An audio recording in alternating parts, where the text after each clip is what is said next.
Hello everyone, welcome to this video. As we talked previously in one of our classes, we decided that we're going to have remote classes for this contingency plan. What for? In order to benefit those people who cannot make it to be in the Zoom classes that we have on Thursdays or Tuesdays.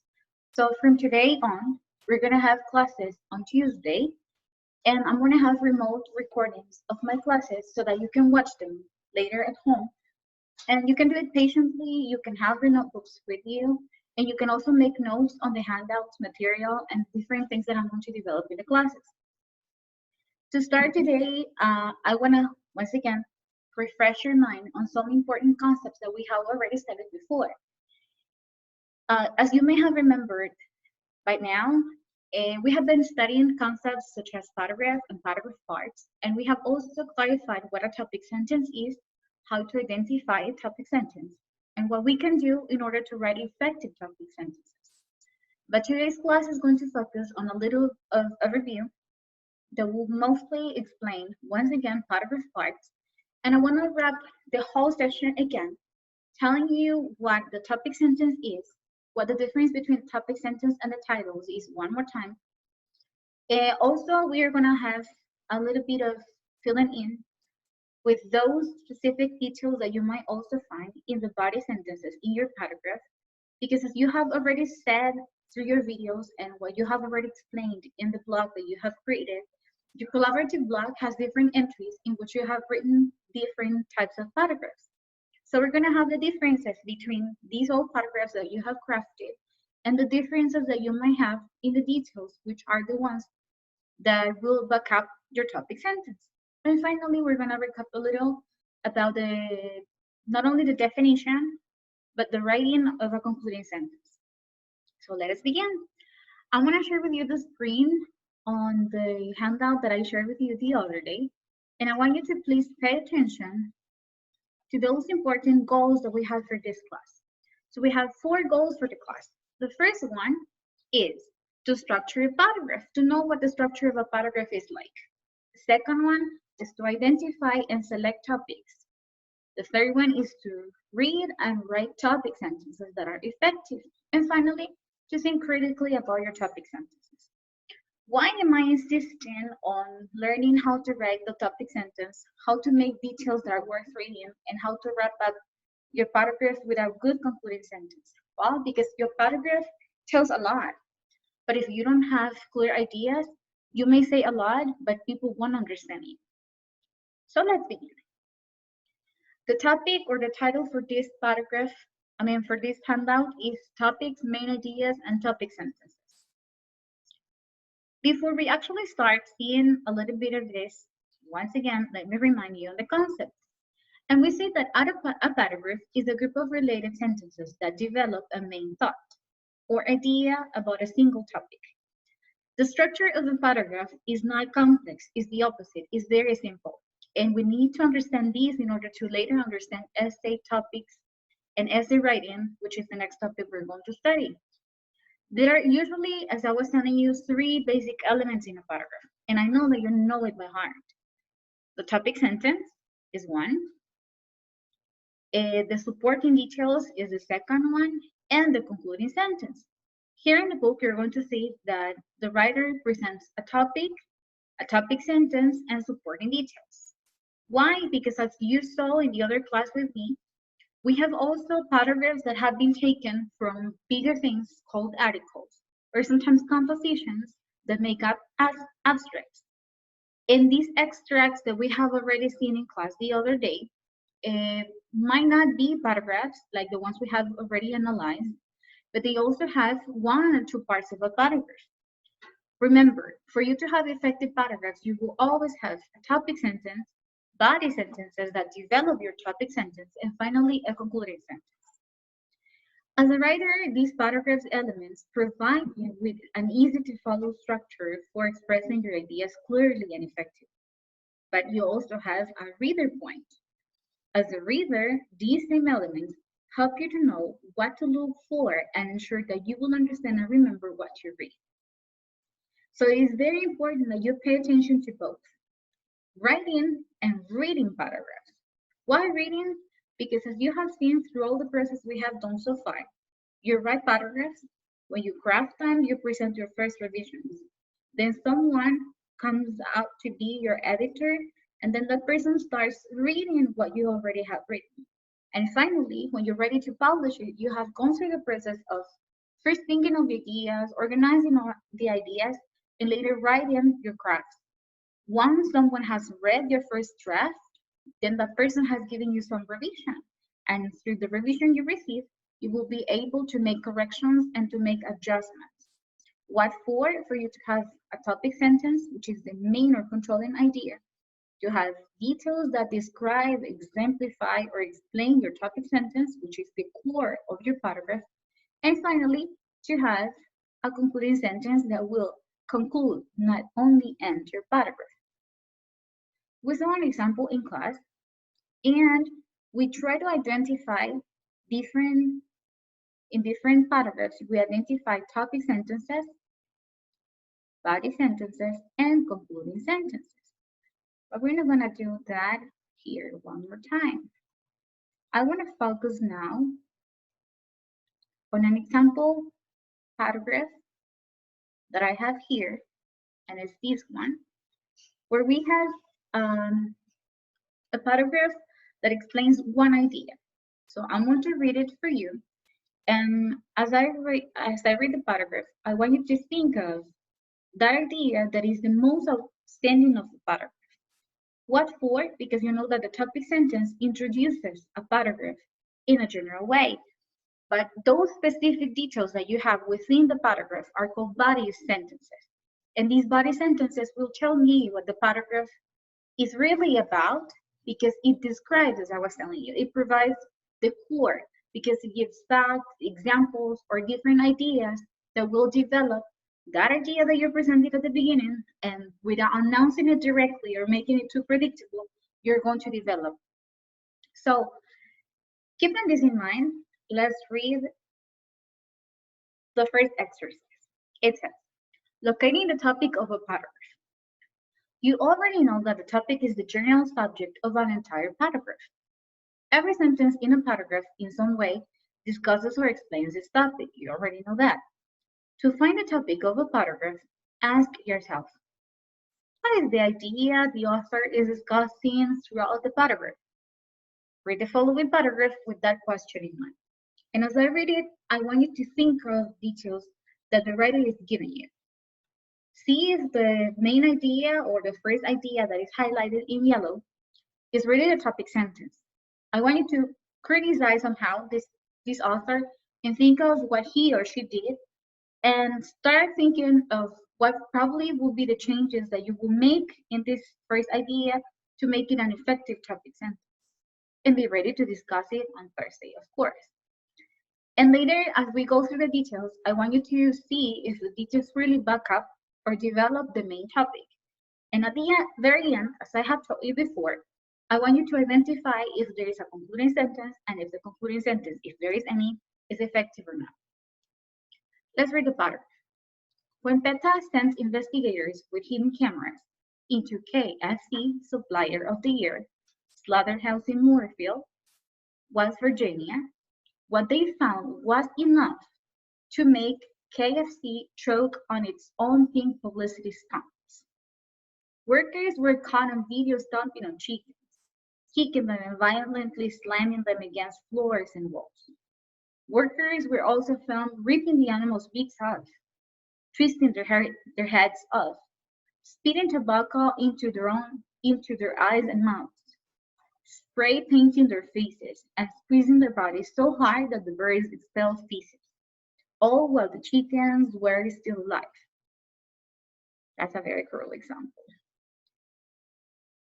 As you saw here in the first paragraph that we have read, there's a whole idea that is underlined, starting from when PETA and ending up to publicity stunts.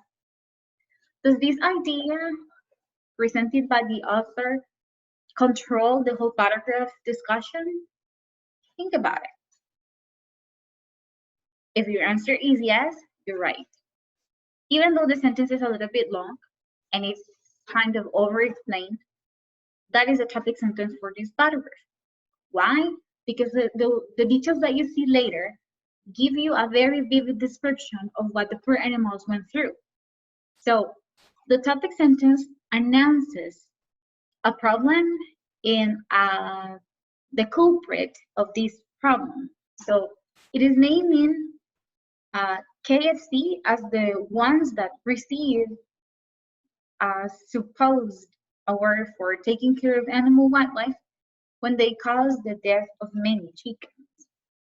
So as you see here, in the examples that you see through the paragraph, you will see different actions. Actions that explain what the topic sentence is about.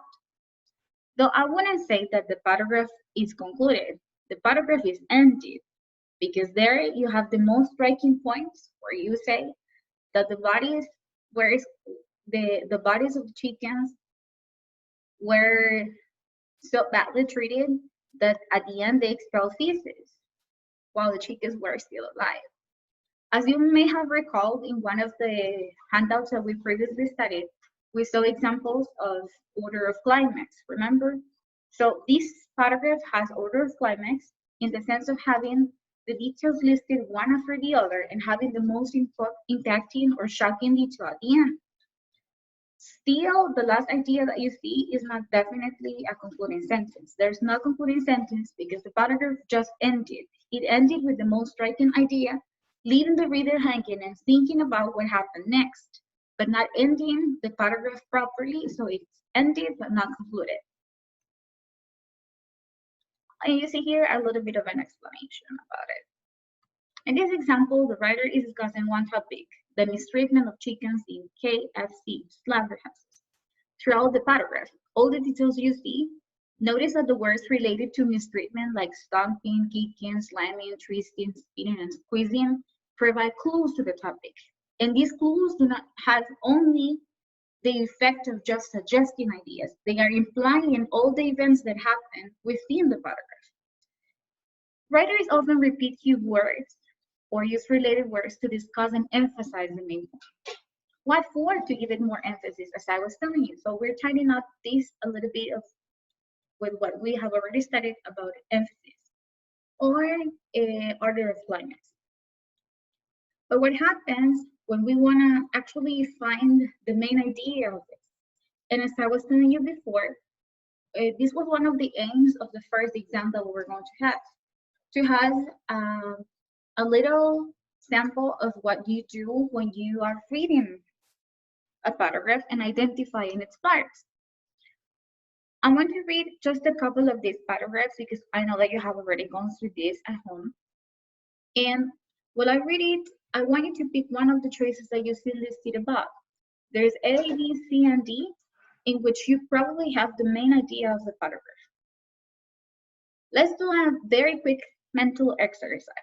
While I read it, I'm going to cover A, B, C, and D. And do not think of the letter you see on the left, okay?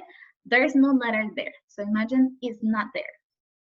So before you start with the paragraph identification and its parts, you first have to think of what idea is discussed throughout the paragraph. You will see the main idea is not the first one you see because the topic sentence is not predictable so that it tells you what the main idea is going to be about, but it controls the whole writing of the rest of the ideas, which are the details. So before we start, think of what the paragraph could probably be about just by reading the first sentence. And then let's see if the details are really describing or supplying the information that we need to develop the topic sentence. So let's begin. You've probably heard that the older men died before older women virtually everywhere in the world. In the United States, women are expected to live an average of 80.4 years, while men live only 75.2 years. Sociologists attribute many factors to this trend. For example, men have higher testosterone levels than women. which may make them more likely to abuse alcohol and tobacco, drive aggressively, and engage in other life-threatening behaviors. Men also choose riskier types of work and become involved in wartime aggression, which are connected to men's decreased life expectancy.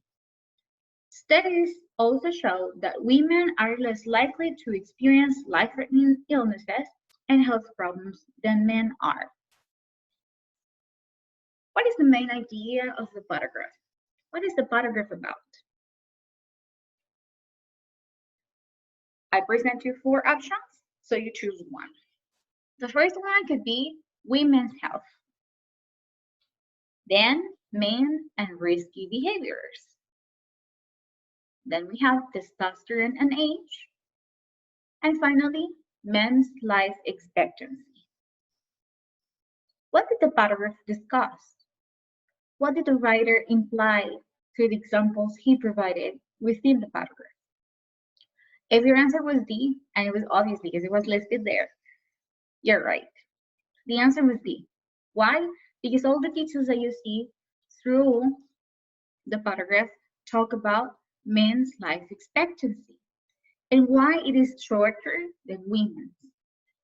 Though I will have a very little critique on this first paragraph because here you see somehow in the paragraph that you are going to find maybe a comparison and contrast paragraph, but at the end, the most dominating idea was men's life expectancy. So be very careful. You already know paragraph types. So when you write a paragraph, be very sure that you're providing details that develop the style that you're requesting. Why? Because, for example, if you have ideas that contrast women and men, you will probably aim at writing a comparison and contrast paragraph.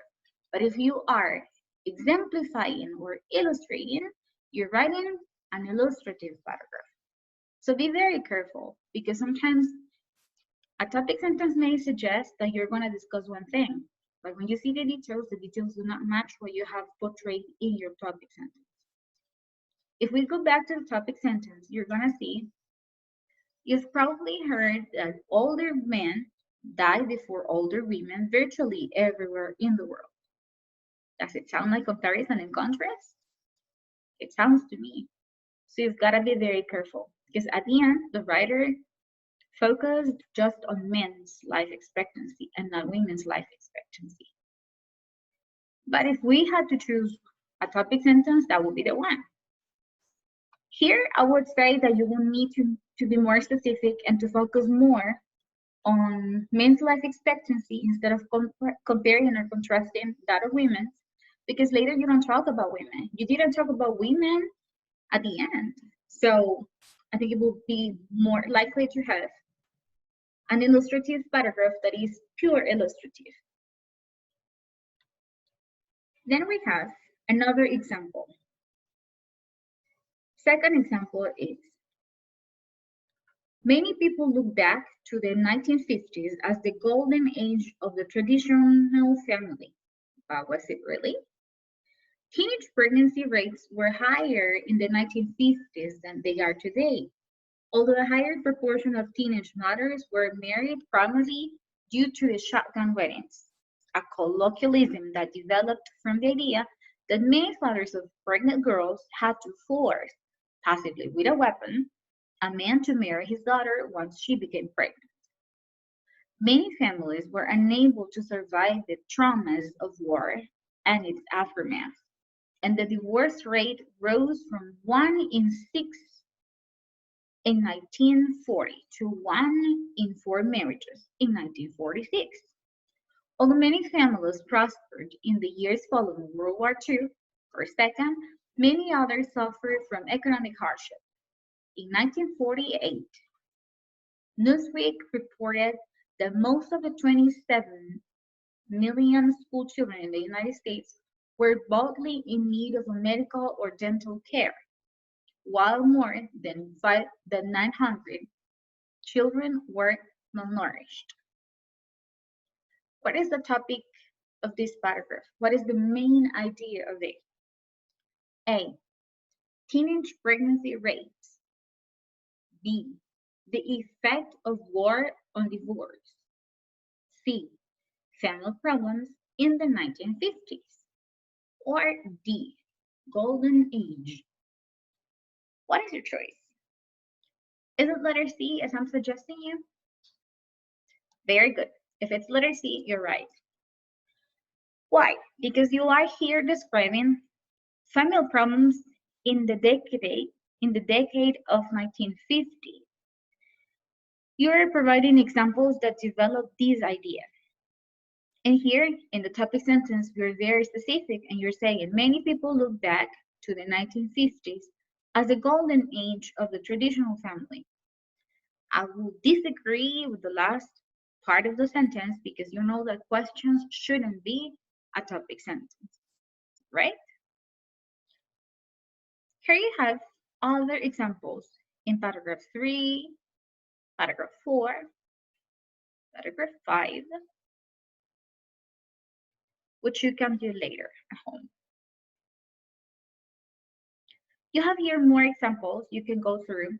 And as I was telling you in the class before, probably what you have is in this handout is an explanation of what paragraph parts are. But it is very closely linked to the idea of having something bigger. What you see here are articles, and articles are longer than paragraphs. Remember, a paragraph is a group of related sentences that make up one unit. The paragraphs that we have already seen in class and what we have been seeing in the collaborative block discuss just one idea. We need to wrap this session understanding that the topic sentence discusses one important and central idea, and that what you have after it is the details that comply with what you've listed as a topic sentence. If your topic is animal abuse, then you're going to provide examples about animal abuse. But what happens if you are, for example, talking about a topic that is totally different from it at the end? If you have a straight from your topic, then you have to go back to the previous ideas.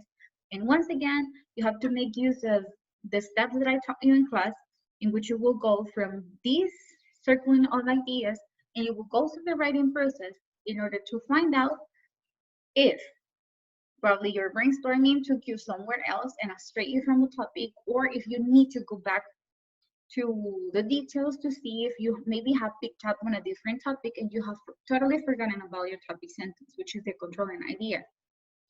Finally, for you to submit a paragraph, you will also need to have a concluding sentence. I insist, and I repeat it, do not just end the paragraph, conclude it. You need to conclude your ideas in order to tell your reader that you're done with the topic.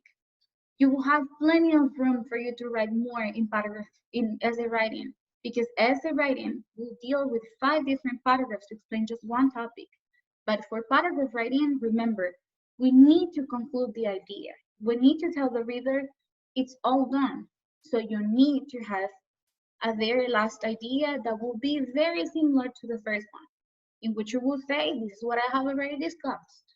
Okay, you know some ideas that you can have, and some words that you may use in order to introduce a concluding sentence may be, in a nutshell, to conclude, finally, at last but not least, etc. Here you have some important tips as well that say, to write a good paragraph, you need a manageable topic, one that is the right size. Why? Because you cannot talk about something too broad. You need to make it very specific. Remember, your topic must be general enough to allow you to add interesting details that will engage your reader. You have to read and you have to be documented on paragraph writing, and the same principle applies to essay writing later on. It must also be specific or narrow enough that it will be specific or narrow enough that you can cover it adequately in a few sentences, which is the basic principle I have always taught you in this class. If your topic is too general, you will end up with a very few unrelated details that do not add up anything or do not land in any specific point. If your topic is too narrow, you will not have enough to say. Suppose you have decided to write a paragraph about sports, and then you have a topic. Sports as a favorite activity for many people. I have always told you that using in a topic sentence, for example, the word people announces too much to say. Saying a lot of sports, for example, suggests the reader that he's going to read a lot about sports. But if you focus on just one sport, it's very likely that you will narrow it down enough for you to discuss just one idea in just one compilation of few related ideas. As you see here in the explanation, this topic is much too broad to cover in one paragraph. Think of all the different aspects you could write about. Which sports would you consider? Will you write about both playing sports and watching them? Will you write about both professional and amateur sports? Will you write about the reasons people enjoy sports, etc.? Here, there's one suggested topic that you may use, but it is not finite, so you could even have one that is better. Watching professional football on Sunday afternoons with my family. It could be one, though here you're not going to talk about the sport, but you're going to talk about the experience or the event in which you watch sports. And I give you this example because it may happen that in the last exam, we have a topic like this, and I tell you what paragraph style to write, you will be able to differentiate which kind of details you should include. Watching professional football, it seems like you're going to describe the event of watching a match with your family, right? And here you have more of an explanation of it, and you can make all the exercises that follow. This, as I told you, is just a summary of what we saw in the last class. And even though we didn't cover this all because we had a lot of problems with the connection, you can still do it here when you can. Remember, somehow this is self-paced, but it doesn't mean that you won't exercise at home. You need to do it because the more you write, the more confident you will feel when you write things that are bigger. We are about to begin essay writing, and in essay writing, we will have to have all these principles in our heads very fresh. Here you have another example. How do you locate topic sentences? How do you identify? We have already done this as well, but once again, I'm going to give you a very quick exercise for you to see how to locate topic sentences. You learned earlier that the topic sentence of a paragraph is its most important point. It is almost general. It is also the most general statement that the writer makes about the topic. Pick one of the most general statements among the sentences. You have 4 sentences, and from all the 4 sentences that you see, which one do you think could be appropriate for a topic sentence? You have 1, animals differ according to when they sleep. 2, some animals sleep during daylight while others sleep during darkness. 3, animals' sleeping habits differ in a number of ways. 4, hibernation is another kind of sleep for some animals. Which one do you choose? Well, the writer here suggests number 3. Do you choose sentence 3 as the most general statement? Now we will change this list into a paragraph by arranging the sentences and adding new facts. Animals' sleeping habits differ in a number of ways. They differ according to what time of the day they sleep. Some animals sleep during daylight hours, while others sleep during darkness. They also differ in the length of time they sleep. Finally, other animals sleep for weeks or months at a time when they hibernate. In this brief paragraph, because it's short, the topic sentence appears first in the paragraph. Notice that it is the most general statement of the paragraph, and all the other sentences are more specific details that will explain it all. Why? Because if you see, the first idea says animals' sleeping habits differ in a number of ways. Still, I would say it is kind of general because you're saying animals, so you're talking about many animals. And sleeping habits, okay, I want to know more about the sleeping habits of animals. But it says in a number of ways. Saying in a number of ways suggests the idea that you're going to see many different ways in which animals sleep. And the rest of the ideas, though they are more specific than the first one, are still general. You may have an essay with all these ideas in mind. Why? Because you can adapt more content to it, because you can add more details, because you can make it larger, more specific, and more extended, in other words, which is the next topic we're going to study in the next video. We're going to learn how to expand from a paragraph into an essay, which is going to be very fun. Here you see how you can identify the topics in these paragraphs that you just saw. And you will also see some important ideas that you found throughout the paragraph. So how do you identify the topic? You saw the word or the phrase animal sleeping habits, which is the main topic. How do you locate the topic sentence? Because it is broad enough to include all the other ideas in the paragraph. And later, the examples that you have develop this main idea. And finally, how do you study the rest of the paragraph? The topic sentence must make the rest of the paragraph meaningful. That's why I insist having a very good and effective topic sentence sort of assures that the writing of your paragraph will be leading the way you have to take and the one you want to take. Here you have some ideas later on examples to identify topic sentences.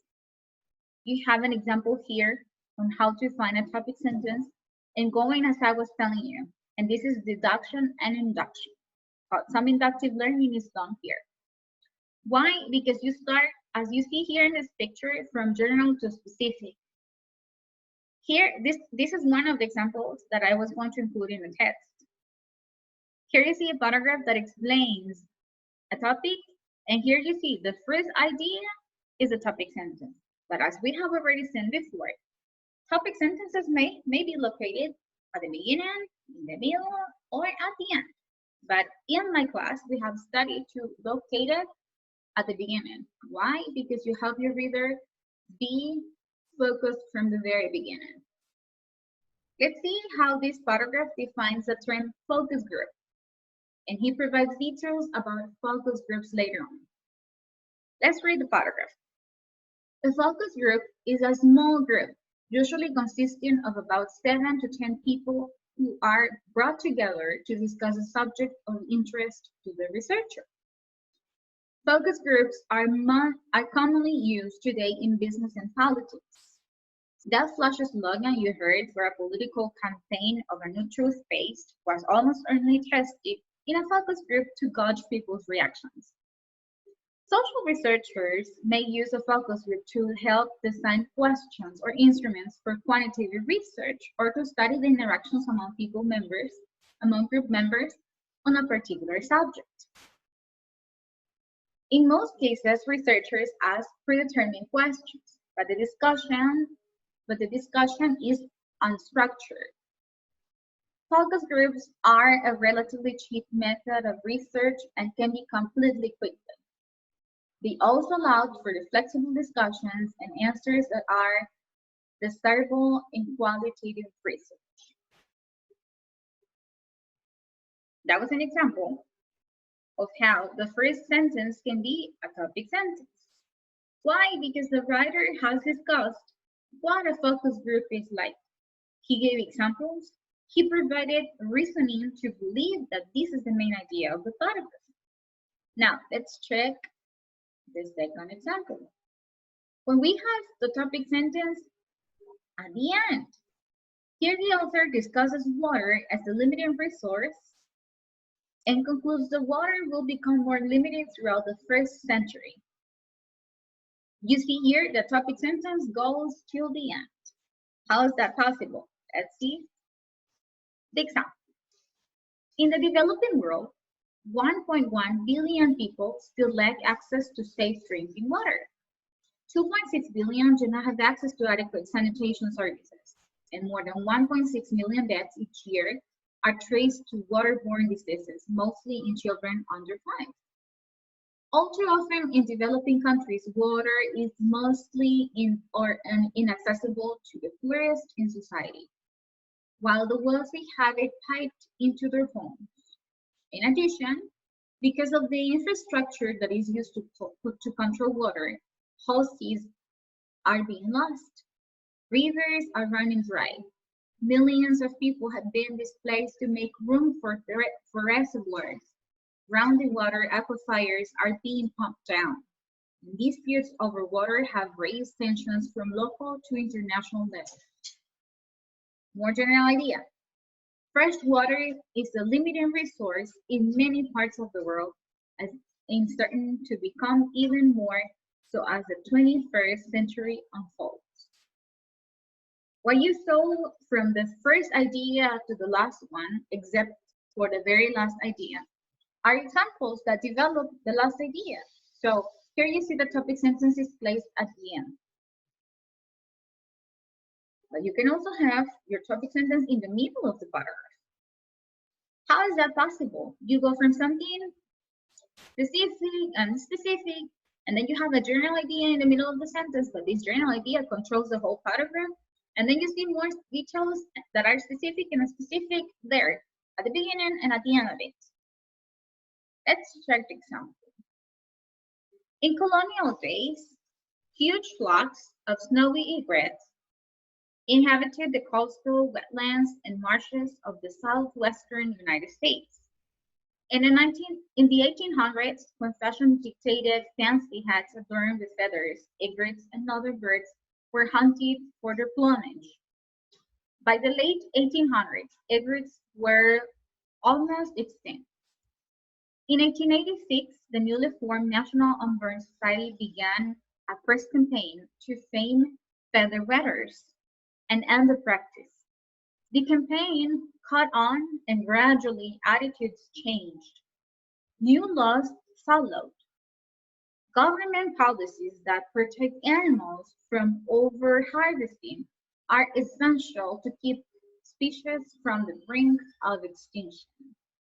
Even when cultural standards change due to the efforts of individual groups, such as the National Unbound Society, laws and policy measures must follow to ensure that endangered populations remain protected.